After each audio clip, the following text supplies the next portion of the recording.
हरिओम. लाओत्सेचा ताओबोध. योगदास श्री जयगणेश जोशी यांचे प्रवचन. परिस्थितीजन्य रूप. भाग 1. लाओत्से सांगतो की ताओ त्यांना जन्म देतो. तेह म्हणजे आचरण त्याचा सांभाळ करते. भौतिक वस्तुजगत त्यांना आकार देते. त्या क्षणी असलेली आजूबाजूची परिस्थिती त्यांना पूर्णत्व देते. ताओने जन्म दिलेल्या अतिउच्च अशा नीतितत्वांप्रमाणे तेह वर्तन करतो. परंतु तेह त्या वेळी उपलब्ध असलेल्या भौतिक वस्तुजगताप्रमाणे परिस्थितीजन्य रूप धारण करतो. या ताओ तत्वांच्या अंमलबजावणीसाठी तेह प्रत्येक वेळी एकाच प्रकारे प्रगट होत नाही. तो एकाच प्रकारे वर्तन करत नाही. त्याचे आचरण त्या काळाला अनुसरून होत असते. हे फार महत्त्वाचे आहे. येथे इंग्रजीत भाषांतर करताना सर्कमस्टन्सेस ऑफ द मोमेंट असे म्हटले आहे. सृष्टीमध्ये नित्य क्षणी बदल होत असतात.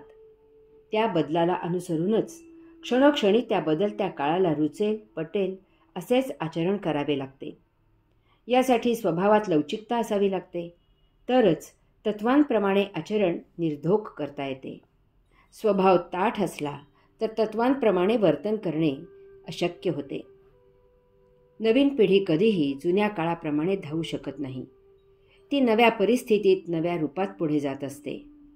आपल्याला त्याप्रमाणे आपल्यात बदल करून त्यांच्याबरोबर धावावे लागते. तरच आपण आपली तत्वे नव्या जगात बदललेल्या परिस्थितीतही अंमलात आणू शकतो. मूलतः तत्वे तीच असतात. त्यात बदल होत नाही. परंतु तीच तत्वे नव्या काळाचा मुलामा दिला की ताजी टवटवीत होतात, नव्या पिढीला रुचतात, पटतात. पूर आला की तो त्याच्या वेगाने वाहत पुढे जात असतो. लव्हाळी वागतात आणि पूर त्यांच्या डोक्यावरून वाहून निघून जातो. पूर ओसरला की लव्हाळी पुन्हा उभारी घेतात. परंतु वृक्ष ताठ उभा असतो. तो पूर आला की त्या पाण्याच्या वेगाने मोडतो, त्याचा नाश होतो. पाण्याच्या ओहळ वाटेत धोंडा आला तर त्या धोंड्याला वळसा घालून पुढे निघून जातो.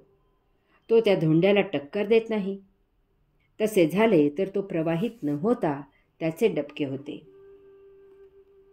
चीन देशातील लाओत्सेचे हे तत्वज्ञान अतिशय मूलगामी आहे. लाओत्सेच्याही आधी हजारो वर्षापूर्वी सांगितलेल्या आणि त्याप्रमाणे घडलेल्या भारतातील घडामोडींशी ते मिळते जुळते आहे. आपले दशावतार आठवा. पाण्यातील मासा म्हणजे जलचर प्राणी. पाणी आणि जमीन या दोहोंवर विहार करणारे प्राणी, पशु आणि मानव यांचे मिश्रण असे रूप. तसेच त्यावेळच्या व्यवस्थेप्रमाणे ब्राह्मण, क्षत्रिय, वैश्य असे अवतार धारण केले गेले. पुढे ब्राह्मणांनाही मागे टाकून शूद्र संत झाले, महात्मे झाले. ब्राह्मण आपल्या जुन्या पोथ्या पुराणांना चिकटून सोवळ्यातच अडकून बसले. ते काळाप्रमाणे बदलायला तयार झाले नाहीत. त्यामुळे मागे राहिले, मुक्त झाले नाहीत. समाजाला मुक्त करू शकले नाहीत. तेच तत्वज्ञान या संत महात्म्यांनी त्या काळाला अनुसरून स्वतःच्या उच्च आचरणाने लोकांना समजावून दिले. त्यायोगे अनेक जणांना साक्षात्कारित केले, मुक्त केले. परिस्थितीजन्य रूप. भाग 2.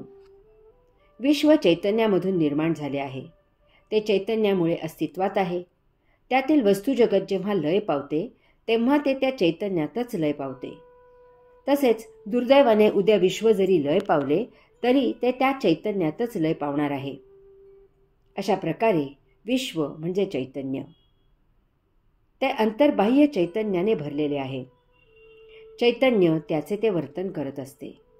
त्याला नियंत्रित करायला येथे अन्य कोणीही नाही. ते एकमेवाद्वितीय आहे आणि म्हणून ते स्वयंभूही आहे. चैतन्य कधीही स्थिर असू शकत नाही. ते सतत वळवळत असते, चळवळ करत असते. त्यामुळे विश्वात सतत बदल होत असतात. त्यामुळे प्रत्येक गोष्ट सतत बदलत असते. उदाहरणार्थ, नित्यदिनी सूर्योदय किंवा सूर्यास्त नवीन असतो. मूलगामी वैश्विक तत्वे तीच असतात. कारण ती तत्वे चैतन्यामधूनच सिद्ध झालेली असतात. ती त्या चैतन्याचीच असतात. त्यामुळे त्या मर्यादेतच चैतन्य यात्रा करत असते. येथे द्वंद्वाचा नियम प्रभावित होत असतो. ताओ तत्वे स्थिर आहेत, अबाधित आहेत आणि त्याची अंमलबजावणी करणारा तेह सतत बदलणारा आहे. परिस्थितीजन्य हालचाल करणारा आहे. याच कारणास्तव तो सदा पूर्णत्वाला जातो.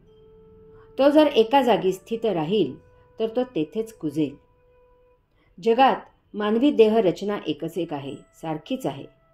परंतु भौगोलिक परिस्थितीप्रमाणे त्यांच्या कातडीच्या रंगात, भौतिक वस्तू जगताच्या उपलब्धीत, त्यामुळे त्यांच्या राहणीमानात, भाषेत, चालीरीतीत आणि त्यामुळे स्वभावात फरक आहे.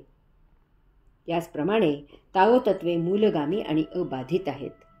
मूलतः ती विश्वाच्या अंतापर्यंत तशीच असणार आहेत. परंतु वैश्विक बदलामुळे त्यांना कालौघात नाविन्याचा मुलामा द्यावा लागतो. तरच त्यांचे अंमलबजावणी करणे शक्य होणार आहे. जे कर्मठ विचारांना चिकटून राहिले ते बुरसटले. त्यांनी शास्त्रे रचली, सोपस्कार रचले, त्याचे विधी तयार केले आणि याबाहेर आता काहीही नाही असे जाहीर केले. त्यामुळे नव्या काळात ते हास्यास्पद झाले. यामुळे या शास्त्रींचा अहंकार तर आणखीनच दुखावला गेला. ते महाकर्मठ झाले, ताठ झाले आणि यथाकाळी काळाच्या रेट्यापुढे कोलमडून पडले. हीच गोष्ट राज्यकर्त्यांची होत असते. नव्या काळानुसार नवीन राज्य पद्धत बदलावी लागते. सरंजामशाही करून चालत नाही. आपणहून पुढाकार घेऊन बदल स्वीकारण्याचा मोठेपणा दाखवावा लागतो. असे जो करतो तोच टिकतो. प्रत्येक देशाला दर ठराविक वर्षांनी आपल्या राज्यघटनेचा आढावा घेणे क्रमप्राप्त आहे. त्यात काळाप्रमाणे बदल करणे अपरिहार्य असते. कोणताही महामानव, सत्पुरुष हा त्या काळासाठी असतो. त्याचा उदो नवीन पिढी समजू शकत नाही. ऐतिहासिक पुरुषांची महती आपली पिढी समजू शकते. 1000 वर्षानंतरची पिढी याला तितकेसे महत्त्व देणार नाही. भूत भविष्यापेक्षा वर्तमान क्षण महत्त्वाचा असतो. तेथेच ताओ तत्वे रुजतात आणि जोपासली जातात. हरि ओम.